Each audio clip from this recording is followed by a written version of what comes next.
So to begin with, I gathered all the supplies I needed. My mold, my glass colors. I used the Wilton Sugar Writer, which is great for filling in the tracks of the ring mold.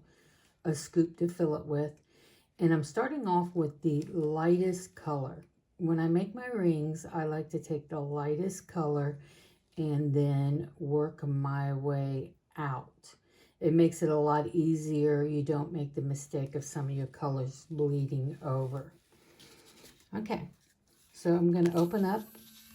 Oops, I started it. I'm going to open this up. And I'm going to start filling my sugar writer up. So in my supply list, it tells you what color I'm using and what size frit. So I like to use a medium frit when I'm doing this. But if a fine is all I have, then that is okay too. So I'm going to set this aside just in case I need to make some more or fill it up. And I'm going to put my lid on. Okay. I'm going to bring my mold in and try to center it on this camera. And I have my mold sitting on a Lazy Susan so that it's easy to use. Now with what I'm going to do with this mold, I only need 4 rings. So I need to count my outer ring because I need my larger ring. 1, 2, 3, 4. And this is the middle ring I'm going to be filling. So for right now, I'm just going to put a little dab in there so that I know where I'm going.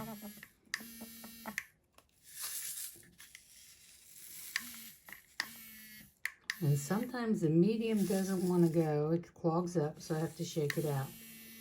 I'll only deal with that for a little bit before I move to my scooper. If you're using a fine, this works really great. But this doesn't seem to be doing it. So I'm going to switch over and use my scoop. Okay, so instead of using the sugar writer, because I'm using a medium frit, not a fine, I'm going to use this scoop. So what I basically do is I scoop up my glass, bend it a little bit, and then hold it at an angle and turn my Lazy Susan, trying to make sure that I'm staying within the grooves.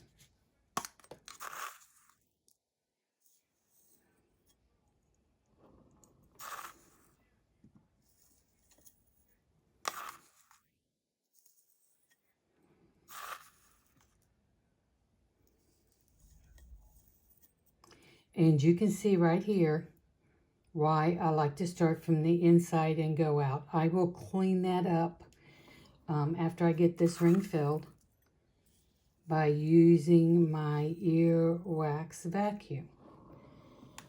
With my medium frit, I need to fill it up to that edge so that my rings are consistent all the way around. Now I generally use my finger and I tap down, and as you can see I'm scooting it around just a little bit where it's too high in some places. Fill in a little bit more color. Now in this particular ring, volume is very important. You need to make sure that you have enough glass in there so that when it shrinks, because it will, it'll become liquefied, it is consistent all the way around. If it's not, it's going to want to pull. And when it pulls, that's what's going to cause some of your cracking. Some people have had issues where the rings are cracked. And I find that if I'm consistent all the way around to just below the edge of the ring, my ring sizes come out really good. So now I have my handy dandy little earwax vacuum purchased on Amazon. And this is my first video, so I'm going to try to put these in the link as to where we get it. And I'm also using a 2-ounce cup. If you like to save every little grain of frit, after each color, you need to empty this into one of your cups. I literally just shake and let it go. I'm not one of those people that saves every little grain and get it back into my jar. But I'm going to turn this on, and I'm going to suck up where I've gotten it outside the rings. So sometimes the frit sizes are too large to get in. What I did is I cut off the tip so that the hole is a little bit larger. And I'm just going to go around and suck up my stray pieces. If I wasn't such a perfectionist, I could probably leave the stray pieces in there. But those, believe it or not, that little tiny grain of color will show up when the other colors melt. So I'm going to go around and get up all my little pieces. Trying not to scratch up the sides in any way. So you don't want to remove any of that zip. Okay, and go through and just get these out of the center.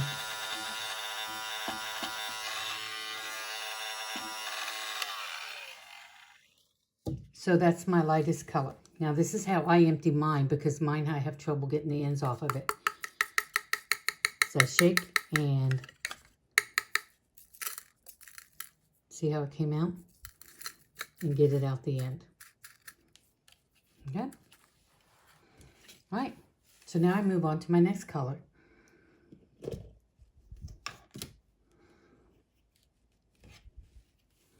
Here's my next lightest color. And I'll have my colors in the comments. And I'm going to fill this baby up. Oops. I do that a lot. So what I really should do is be coming from this side, so that I'm not cutting across that other color.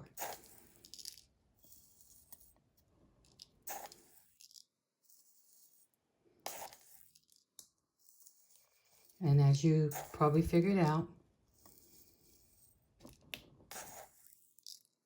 you kind of get a rhythm going that works well with you. Okay, so I am going to, at this point, fast forward so you don't have to sit there and watch me fill up every single one of these when I move on to my next color. And again, finger, push it around. You'll get the feel of that depth as you're working, okay? And it's real easy to just fill in a little small area. If I only need to add a few grains, I just do a tap, tap, tap.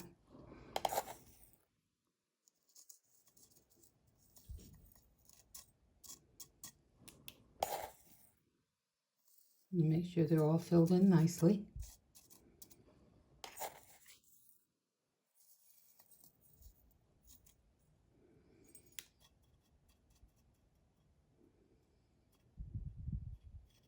And I don't want to leave anything on the ridges.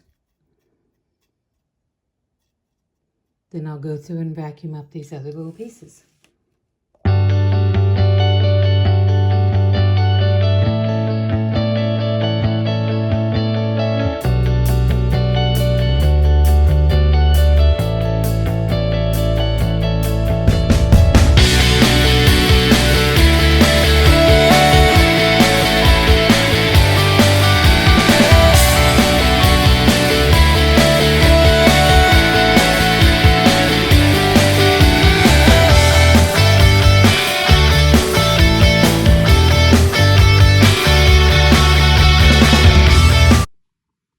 Okay, so this is it all filled up. And I'm going to kind of come down in here and do a side view for you, that you want to make sure that it's really not sticking up above. Okay? I did my darker color out to my inner color, and I'll have the colors in my comments. Used 4 colors. Now, I personally prefer to use transparent colors. They look absolutely gorgeous in the sun. Okay, I'm going to go get my kiln ready and put her in. Okay, so here it is in my kiln. I have a Jenkin kiln that I got about 20 years ago. I've only had to replace the relay once. Guess I'm lucky. Have a little bit of a element problem there, but you know what? It doesn't affect it. So I'm also going to show you how I program this. I have a 3-button programmer, and I am using the program suggestions from the manufacturer and the person who designed this and has done all the testing. Great job. So I'm going to use that, but I'm also going to show you how I program. So what I do is I start with this left button. It's idle, and it's on program 1. I'm going to leave program 1 alone because program 1 I have for my turtle mold I just got. So what I do is I hit the button and I go to program 2. Okay? This button cycles you through. So on my first ramp, I want to go 300 degrees per hour to 1100 degrees for 20 minutes. I use that on every single one of my fusings. It levels out the heat of the glass so that it's all equal.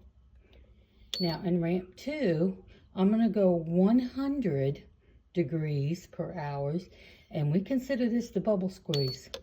I'm going to do that to 225 degrees for 30 minutes. Okay. Segment 3.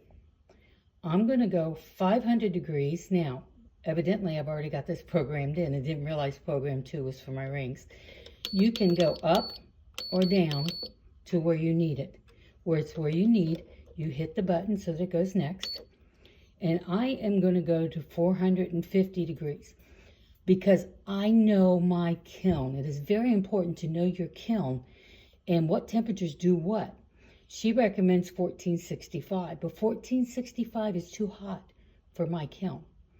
So we're going to do 1450, and we're going to hold for 10 minutes. I come out and I check. I'm not afraid to open my kiln. I put my heat-resistant gloves on, I get my hook, I back up, I lift the lid to see if it's nice and liquid. If I see any bumps of any time, I increase the hold time. Okay? I'm using bullseye glass, so I'm going to go from full, meaning my elements are going to completely turn off until it hits 900 degrees. And I am going to hold that for an hour and a half. Laura recommends 60 minutes. I'm extra cautious, so I'm doing an hour and a half. Then I'm going to turn my kiln off. My kiln actually cools very slowly, especially in this hot garage. She recommends to go 100 degrees to 700 and then turn off. So I hit my start button. I hit my on.